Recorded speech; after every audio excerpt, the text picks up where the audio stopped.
Guys, welcome to the Guilty Gear XRD REV2 tier list. Well, this is more of a personal, do I like these kind of characters tier list, not more of a playing these characters tier list, because I am not very good at making those kind of tier lists.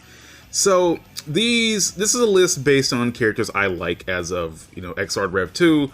I wanted to make a list based on all the Guilty Gear characters, but I feel like that would have taken way too long for me to go through. So there are some characters that I would have liked on here that are missing. For example, Aerials. I really do like Aerials from XRD, but she's not playable and she's not on this list. So, but yeah, if she was here, she'd be an S rank character. I really love her and I really wish she was playable. But now let's get on to the actual characters themselves. Here we have Answer.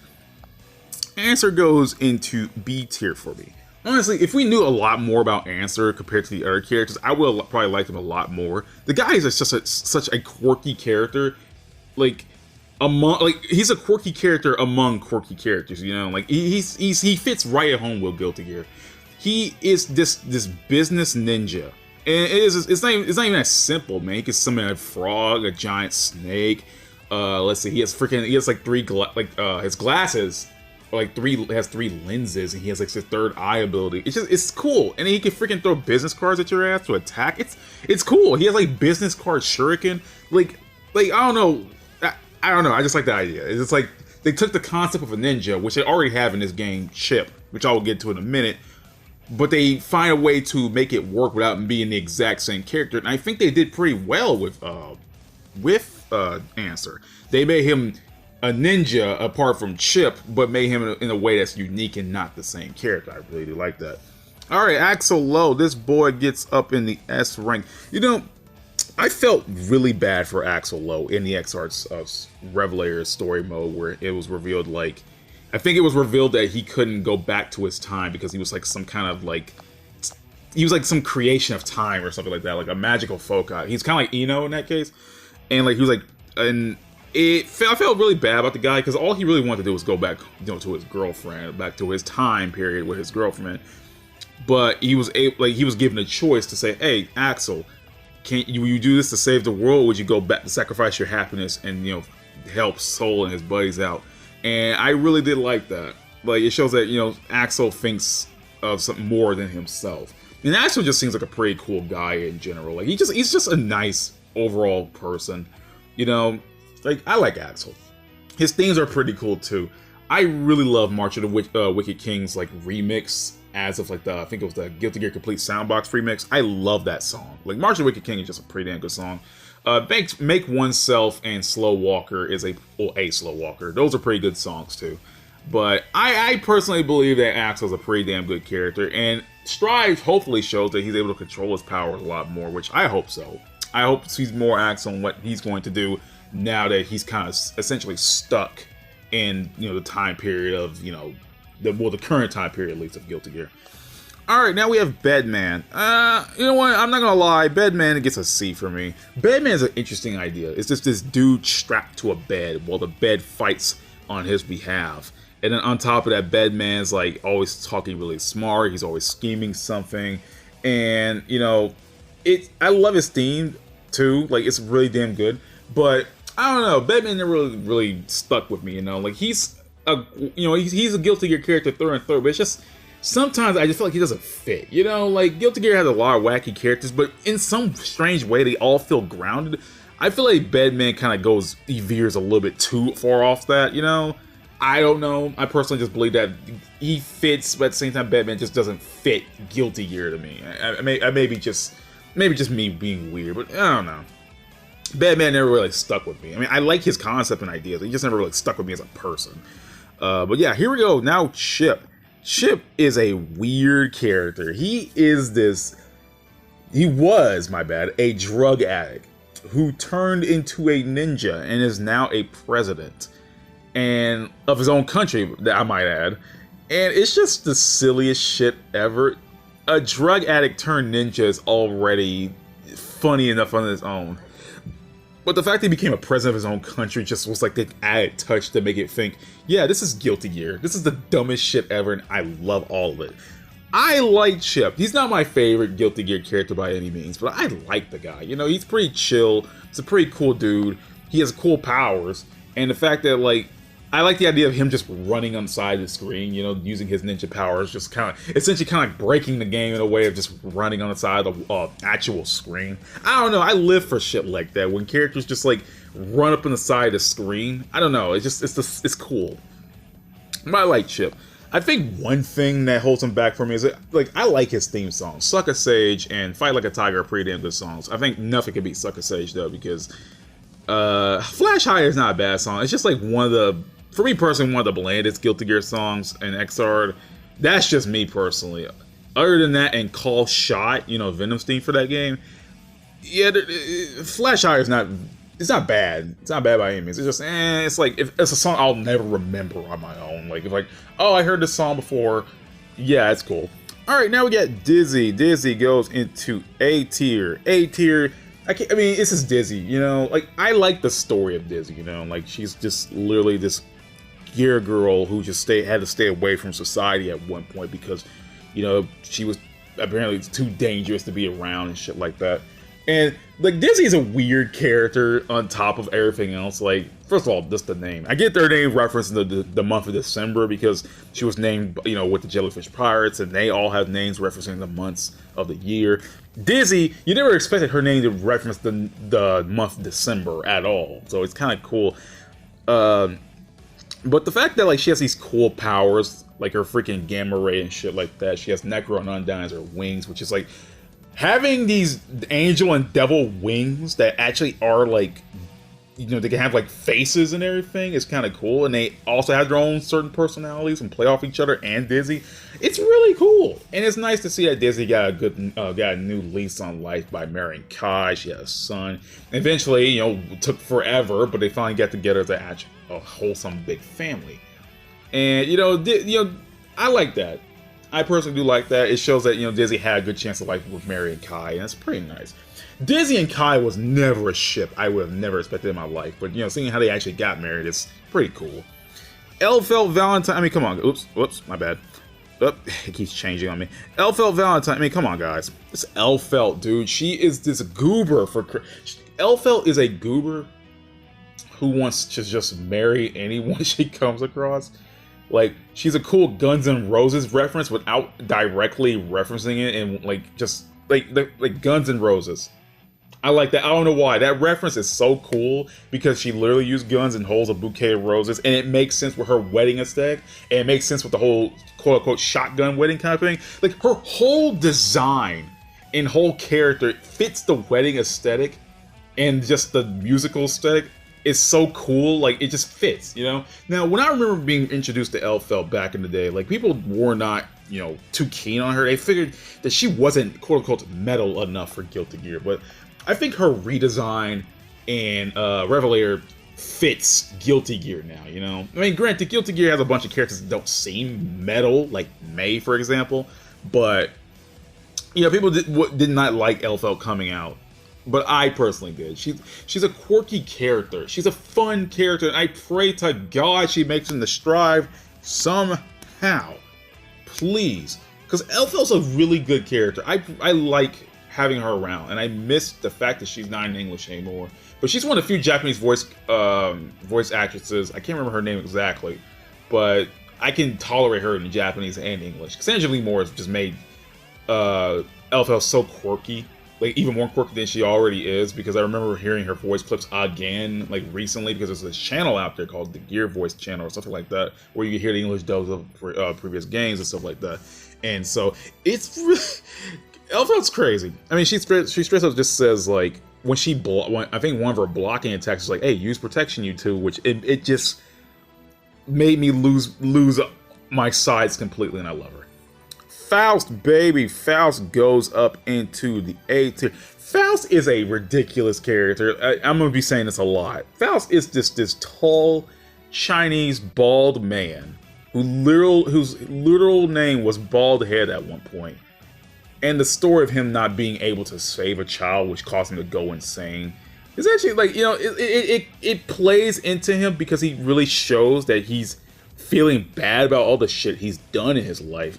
And then as of Strive, you see that he's so, like, he looks like a shell of his former self. You want to know what the hell happened to him. But it shows that he really wanted to get better. He wanted to atone for what he's done, and he still believes that he really can't truly atone because he's been so heinous. And I like Faust. He's a fun character. All his moves are pretty fun. They just essentially just break the game about how well he's animated and how wacky and out of place his moves are.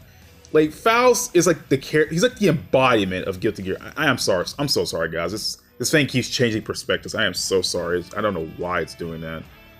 I don't know why it's constantly changing like that. I am so sorry. But yeah, Faust is just a wacky character. He's like, I feel like he's the embodiment of Guilty Gear. Just the sheer insanity of the character and all his moves.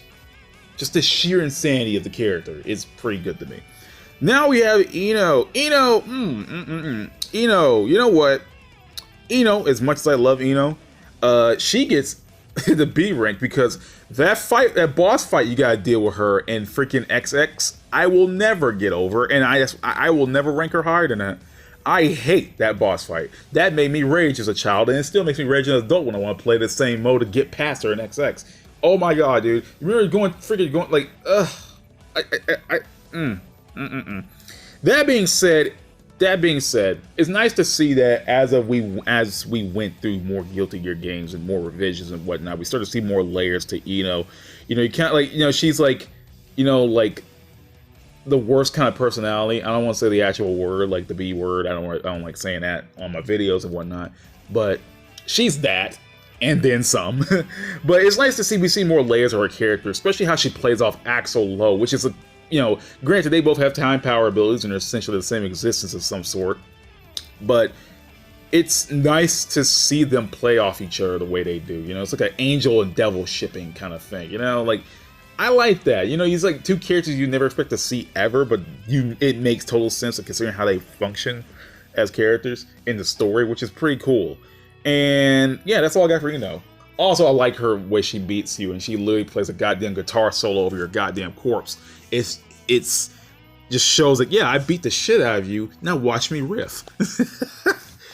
Okay, Jacko Valentine. Jacko, whoops, my bad. Jacko gets a goddamn, oh my god, Jacko froze. Jacko gets a B for me. I don't know, it's just like, I like the ideas of her having so many minions to attack for her, and her, you know, again, wacky movesets. I'm gonna say that for everyone of Guilty Gear. Holy shit, like, she feels like a Faust character to me, man. She freaking traps you and shit. She summons her minions to attack you. Her freaking goddamn insta-kill is literally just her minions throwing her so high in the air, she freaking drops down with a mega kick and kills your ass.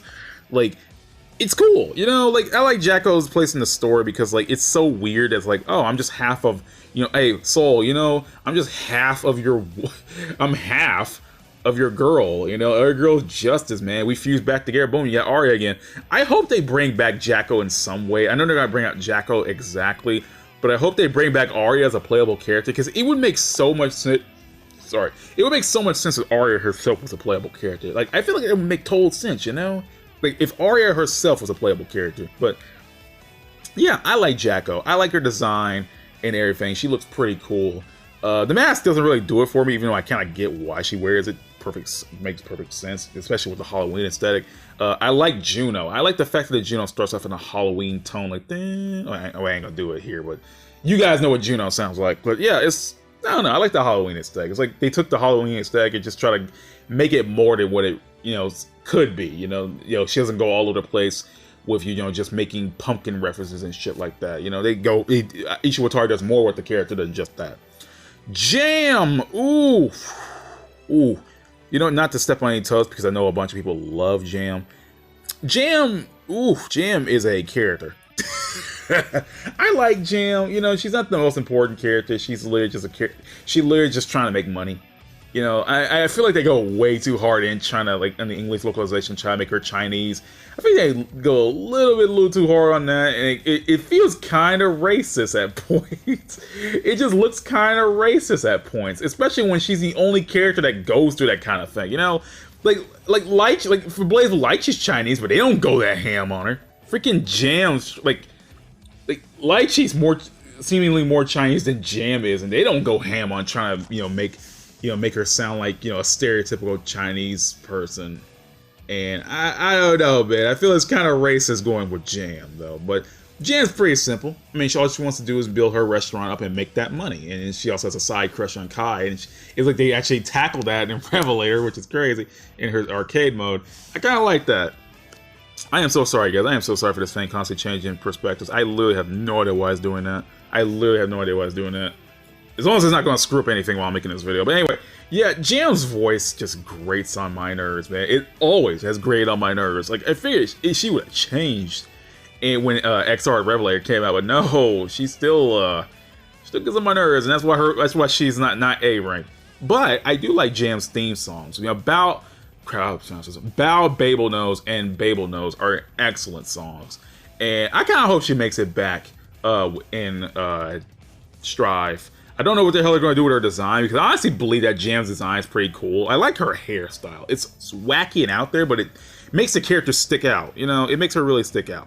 But I don't feel like, I would not personally like the redesign of Jam unless they're going to go really ham on her. But yeah, moving on to Johnny. The dude is just one of the he's not even the craziest character in Guilty Gear. If anything, Johnny's pretty grounded for this series. You know, Johnny doesn't have really anything out of control. I mean, the only thing Johnny really has, like, if you want to even call it really out of control, is his freaking quote-unquote harem. It's not really his harem, it's just a bunch of women he took in. But other than that, yeah, Johnny's not really out there all that much. But other than that, he's pretty chill. Like, you know, he's a pretty cool guy. I mean, as I said before, he took in a bunch of women who had really nowhere else to go for in his ship. And, you know, people love him. You know, people love Johnny. He's a pretty cool dude. He's cool. Like, I feel like he just embodies cool, and you don't even have to really know much about Johnny to see. You can take a glance at him and it's like, yeah, that's a cool guy. You know, the freaking, his design alone just screams cool. His bar fight freaking sounding theme songs are just cool as hell. Like, Liquored Bar and Drunkard is a damn good song. As much as I like Original Bet, I liked his XX theme more. Like, holy shit, that embodies like a dude in a bar just dudes in a bar beating the shit out of each other, and it's the coolest thing ever. Johnny's a cool character. You just see him. He's literally this badass dude using a sword, freaking carving people up, and then having his name showed up. Like, it's like, sorry, the initial of his name show up in the letter J. I love that. That's my name. Oh, Koom Hae Hyun. I don't know.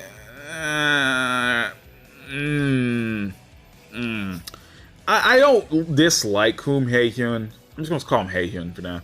Her, at least.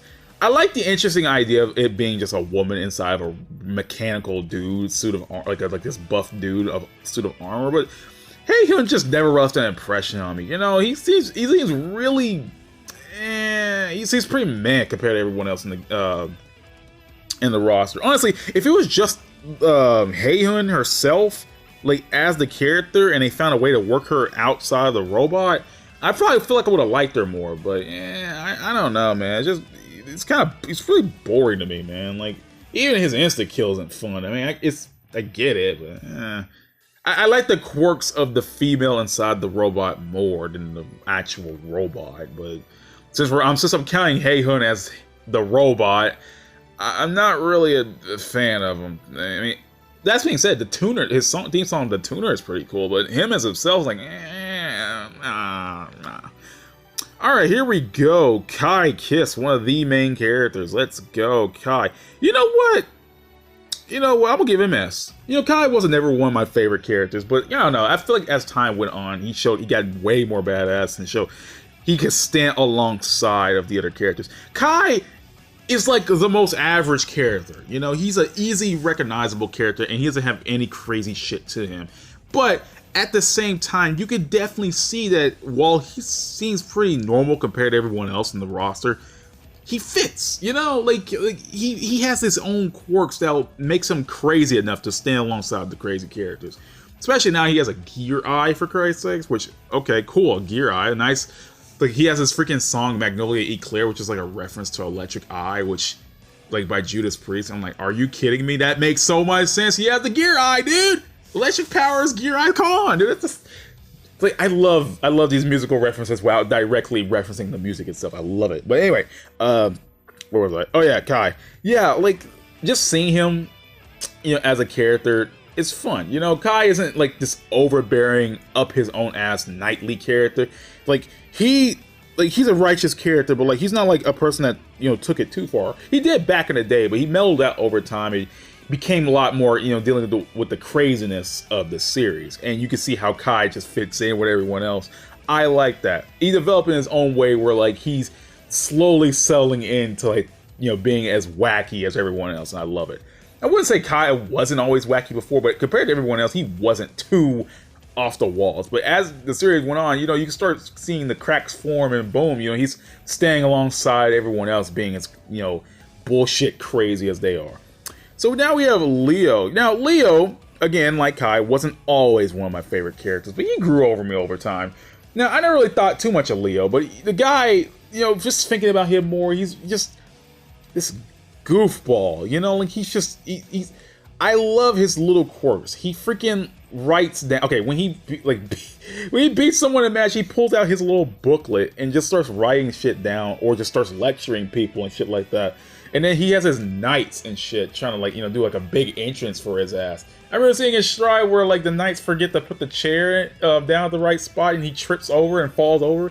Like the guy has his own quirks, but he tries to maintain his seriousness. But he's just screwed. Right, I apologize, guys. I had a weird recording error right there. But yeah, yeah, Leo gets in a top rank. All right, next character we have to deal with is Baiken. Okay, Baiken. I mean, come on, dude. That's May. What am I doing? That's May. God damn it, May. Get back down here. Get back down here, Meg. Baiken. Get in the freaking S rank. Okay, come on, dude. It's Baiken, dude. I mean, really. I mean, what do you want from me? It's Baiken, for Christ's sakes, dude. Like, her debut, not debut, my bad. Her comeback, my bad. Her comeback in XRD REV2 was very well appreciated. I mean, technically, she appeared in Revelator, but, like, shit, she didn't become playable again until REV2. And it's just the sheer fact that she's back with a new theme and her redesign that just literally just made everyone love her on the offset. You know, she looks metal as shit, dude. Baiken has one of the coolest redesigns I've ever seen with a video game character. No joke. And it's not even just for the fan service reason. She looks cool. Like, just straight up a badass.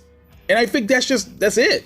She's a straight up badass, and I'm okay with that. Look at her, dude. Like, look at a full portrait of Baiken. You can't look me in the face and tell me that a one-eyed, one-armed, badass samurai woman who can summon, she has her blades, who can summon like chains and shit from underneath her kimono.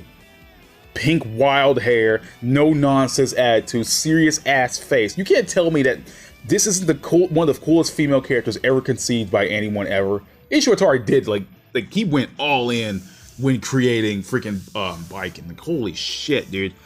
And Rokumon is a good ass theme, which is a nice callback to Momentary Life. This song. Like, Baiken is just a cool character, and I pray to God she makes it in Stride, dude. Ugh.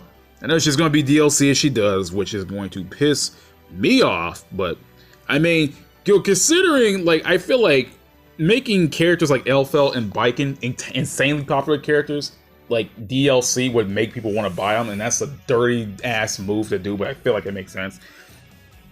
But anyway, here we are, trying to move on to Milia Rage. Milia Rage is an interesting character. Now, I love her new redesign in Stride. She looks so beautiful. Like I never thought I'd say that about a video game character, but she looks beautiful. Her new redesign in Stride looks good.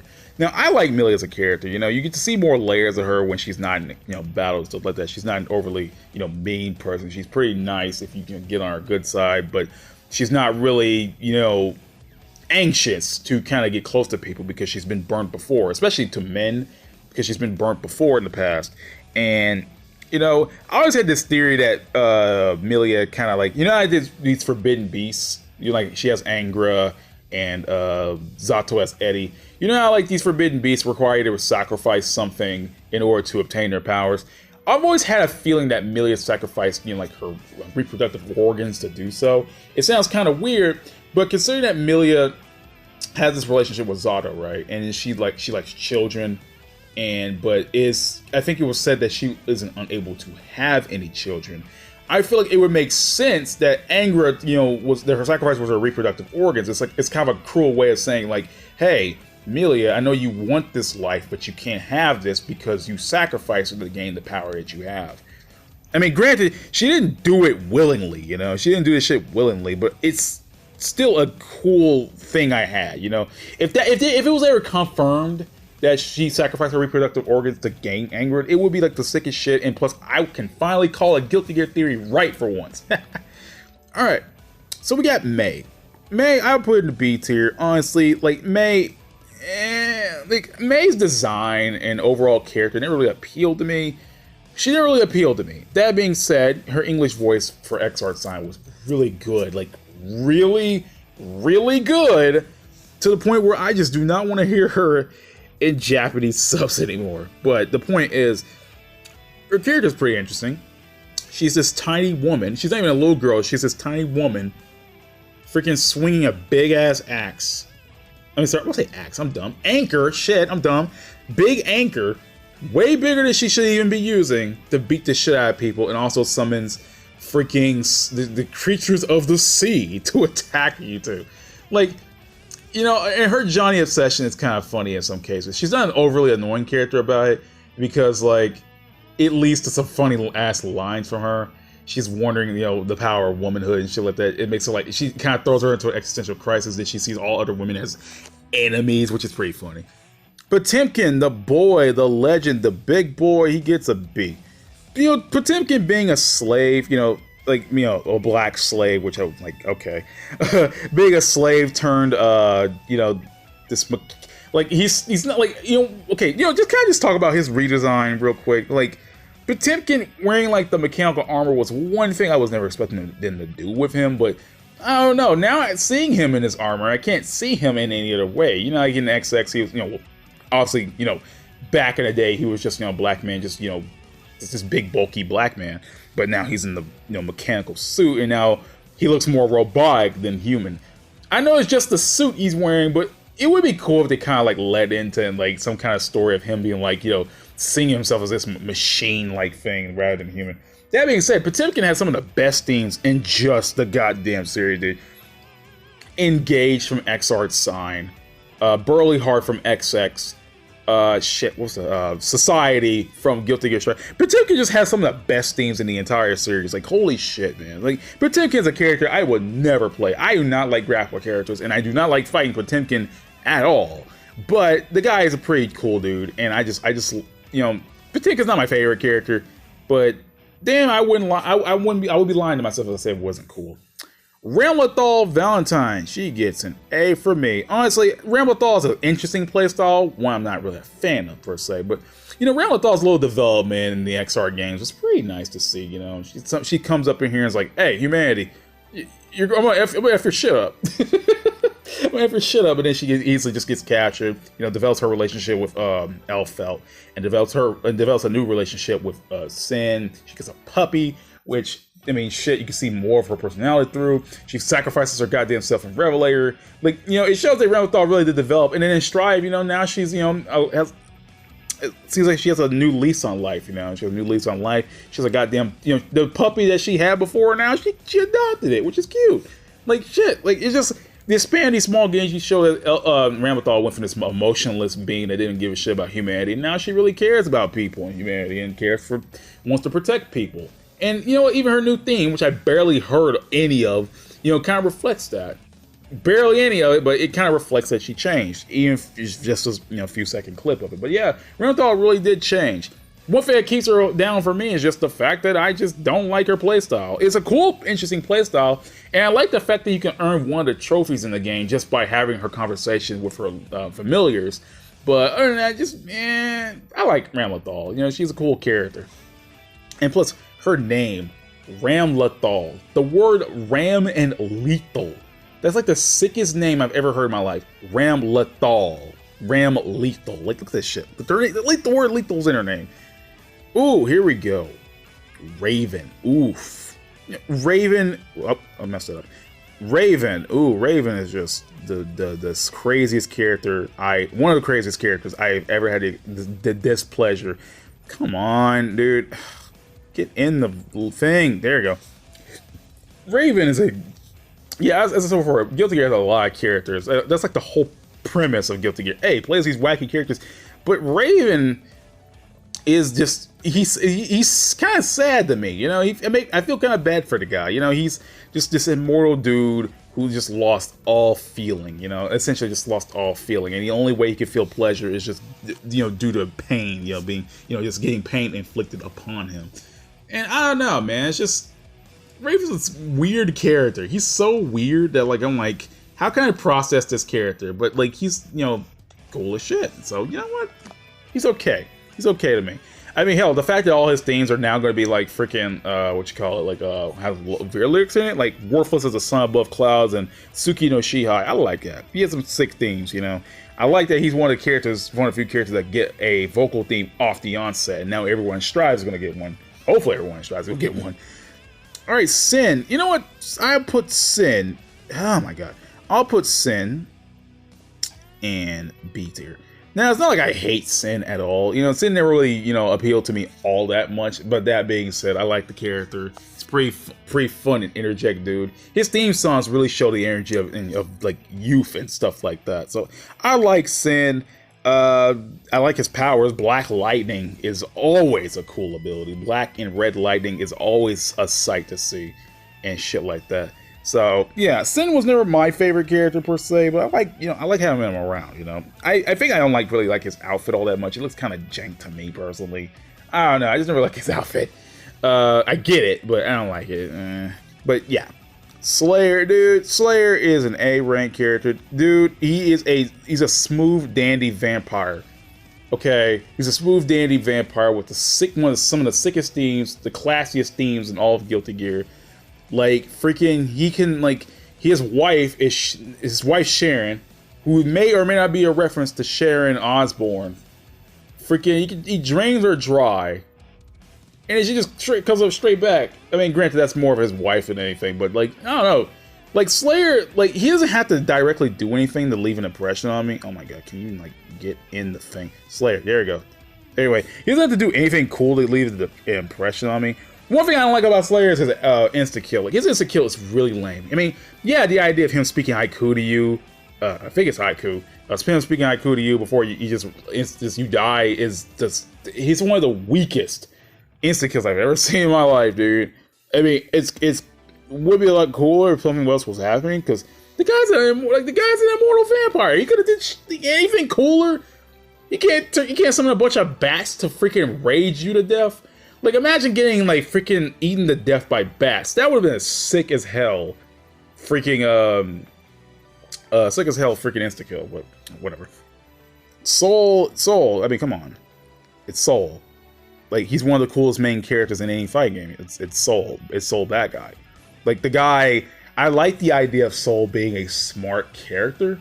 Like, I like the idea of Soul being a genius character, but, like, he acts brash and rough to make you... And it kind of, you know, fools you to believing that this guy really isn't really smart and stuff like that, but he's actually insanely smart and knows what the hell he's doing. He's just, you know, acts too quickly and shit about it. You know, I like that about Soul. You know, the guy, you really feel bad for him because he goes through a lot of shit. Lost all his friends, lost his girl, has to travel with his freaking new messed up gear body now, has to struggle to control his own gear body, you know, starting to learn to care about people again. He finally gets his girl back. Like, Soul's journey is a weird one, but it's a, you know, a nice one. And now he still has to finally do his final showdown. Like, the thing about what gets me about Soul is that, like, I feel like his journey is at this point somewhat complete, you know? He got his girl back, he kind of reconciled with that man, and all really is left for Soul, for real, you know, is to handle the new threat and Strive, and then also, you know, kind of like, you know, settle his, you know, little fight with that man. Like, it's not more of an antagonistic thing right now, it's more like a, you know, a more calm, happier Soul, you know. Now he got everything back with him. Now he's seen the importance of, you know, having friends and family by your side. You know, now he's, you know, ready to do this shit, you know. Seeing Soul trying to help Elfel back in XRD was really nice. You know, like, it shows how much he's developed, you know, since the early days of the Guilty Gear series, and I like that. You know, I like seeing Soul now who he is developed as a character. I like Soul. I really do like Soul. He has a sick ass powers too, and damn it, he has an install theme. Ride the Fire. I mean, come on, let it out. Come on, it's cool. Venom. You know what? Venom was never a character I really ever cared for. I gotta stop doing this. I'm not gonna, no, he's not a D tier character. What am I doing? No, anyway, yeah, Venom was never a character I never really thought of much of. But that little episode they gave him in XR Rev2 really changed him for me. Him and Robokai now opening up a restaurant together was something I never really expected them to actually take the time to give to Venom. But now he has a new lease on life, ready to do his own thing. Yeah, I like that. You know, Venom was never really a character I never thought too much of, but his playstyle is interesting. I mean, the guy can literally summon billiards and just shoot you with, you know, magical freaking pool balls and beat you the shit out of your pool cue. Like, damn, they went really ham in on, you know, the pool references, the billiards references for Venom, and I kind of like the, you know, they went all out. And now we finally reach Zato. Again, I never really thought of Zato much. I'm not gonna put him any lower than that. Oh my god, come on. Zato, yeah, we better get in. But anyway, yeah, I never really thought too much of Zato, but I like his playstyle. It's interesting, and him seeing his I mean, it's kind of relationship with Eddie is kind of decent. I just think I like Eddie more than Zato himself. Like, I just like the creature avatar he can summon and just fight on your behalf. I always like that kind of thing. But yeah, his themes are always pretty sick too. I mean, how do I pronounce this? Black blank blah blah blah. Like his theme in XR Sign is pretty cool. But yeah, I think that's it. I think that's the end of the list. Yeah, that was a lot longer than I wanted it to be, but yeah, that's all my favorite characters as of Red 2. I told you guys if I ever did a rank list on all the Guilty Gear characters in the series, this would have been taking long, and this took long enough. But yeah, I'm out, guys. Peace out. Have a great day. See you all next time.